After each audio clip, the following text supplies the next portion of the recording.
Had really assumed universal political power by 1750. As that book, Justin Fulton, that great author, writes, Washington in the Lap of Rome. It was written about 1888. Washington in the Lap of Rome, written by this great preacher, Justin Fulton. And it shows how he calls it Rome on the Potomac, completely controlled by the Archbishop of Baltimore. There was a secret wire between Baltimore and the White House telling the president what to do, at least since the days of Grover Cleveland. Historian Thomas Hobbes says, if a man consider the origin of the great ecclesiastical dominion, he will easily perceive that the papacy is none other than the ghost of the deceased Roman Empire sitting crowned upon the grave thereof. Pope Leo said, we hold upon this earth the place of God Almighty. Some have come to the conclusion that Rome has changed, that she has repented of her bloody megalomaniac past. But these evidences revealed in the very current acts and views of this system should send a clear signal to the world that Rome never changes.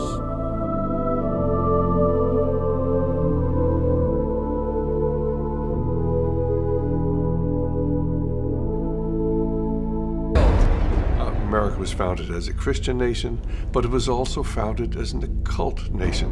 And there have always been two parallel forces here in America. One the Christian, one the occult, dating back into the 1600s. And until you understand that, you can't understand anything going on in the world today. Bacon was the head of Freemasonry and Rosicrucianism. He had a huge influence through being the chief of the Rosicrucian fraternity at the time. He had a huge influence on the birth of modern Freemasonry. So the Pope, because he believes he's God on earth, he always dresses in white. And that's why every political visitor to the Pope always dresses in black. The Orthodox, the Muslims, the Eastern religions, sun worship, Zoroastrianism, all of them bowed down to him. Pope John Paul II, in a Muslim country in Azerbaijan, and all the different religions and leaders are out to meet him and pay him homage. The Dalai Lama at the Vatican meeting with the Pope. Who does he represent? Eastern mysticism.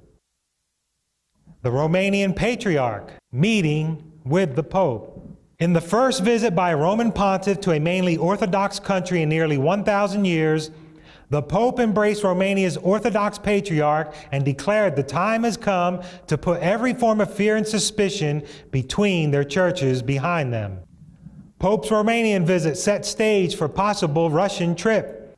Mindful of his advancing years and with a trip to Moscow in mind, Pope John Paul II pushed ahead Sunday with efforts to break down barriers with Orthodox Christians. The Pope's visit, part of his drive for reconciliation among the various Christian denominations as the new millennium approaches, has spurred hopes for greater unity between the Roman Catholic and Orthodox churches in Romania, despite the conflict in neighboring Yugoslavia. Pope John Paul II's weekend visit to India concluded today in an atmosphere of religious harmony and unity. The Pope received a reverent welcome from leaders of Hinduism and 7 other faiths. In turn, Indian leaders of the Hindu, Buddhist, Sikh, Muslim, Jain, Parsi, Jewish, and Baha'i faiths extended prayers of welcome to the Pope. India, with a population of 1 billion or more, is more than 80% Hindu. The LA Times. Pope calls talks with Iran leader promising. Khatami, a Shiite Muslim, told the Roman Catholic pontiff that he hopes the two monotheistic faiths could join to inspire a more equitable world order. As he entered the Vatican, the 78-year-old Pope looked relaxed and pleased as he accepted his visitor's gift. Khatami is now president of the 55-nation organization of the Islamic Conference. This is Yasser Arafat. He was the leader of Palestine at the time. Notice that he's all smiles as he meets Pope John Paul II. And here's Khatami, the former president of Iran. This is Tariq Aziz. This man was one of Saddam Hussein's top men in his cabinet. that the Pope is on a higher plane than themselves. Who is this? This is Prince Charles and Princess Diana. And who do they represent? The Church of England, who had a big split with Rome many years ago. It's Tony Blair meeting with the Pope. And in case you don't know, brothers and sisters, when Tony Blair left office, but he flew to the Vatican the next day after leaving office to become a priest and a Roman Catholic.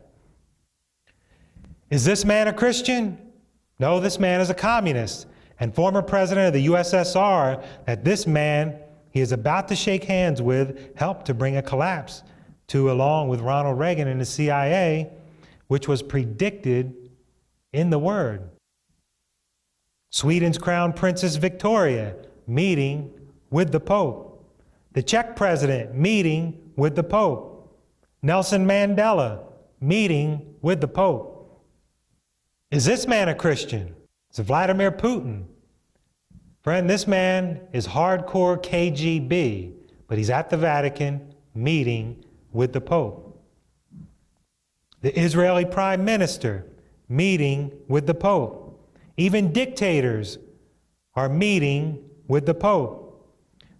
The Philippines President, Gloria Arroyo, meeting with the Pope. Vicente Fox, former president of Mexico, meeting with the Pope. Friends, he's even speaking before the United Nations. And when the Pope of Rome speaks, the world listens. How many of you remember former Secretary of State Colin Powell?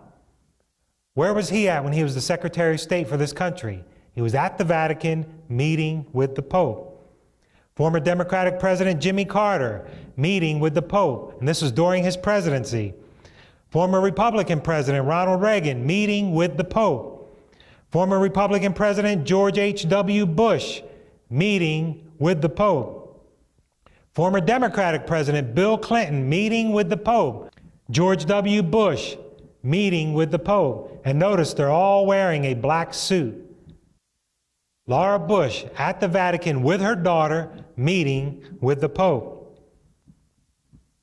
Nancy Pelosi, she's about ready to kiss the hand of Pope Benedict XVI when he made an appearance here in the United States, April of 2008. Friends, whenever they enforce their sun worship day, Sunday worship, whenever the law is enforced in your country, do not accept it. The mark of the beast in their forehead, symbolic in Revelation, your forehead means your decision. And also when Revelation says their right hand means your action will follow your decision once you accept their sun worship day, when it's an enforced Sunday worship.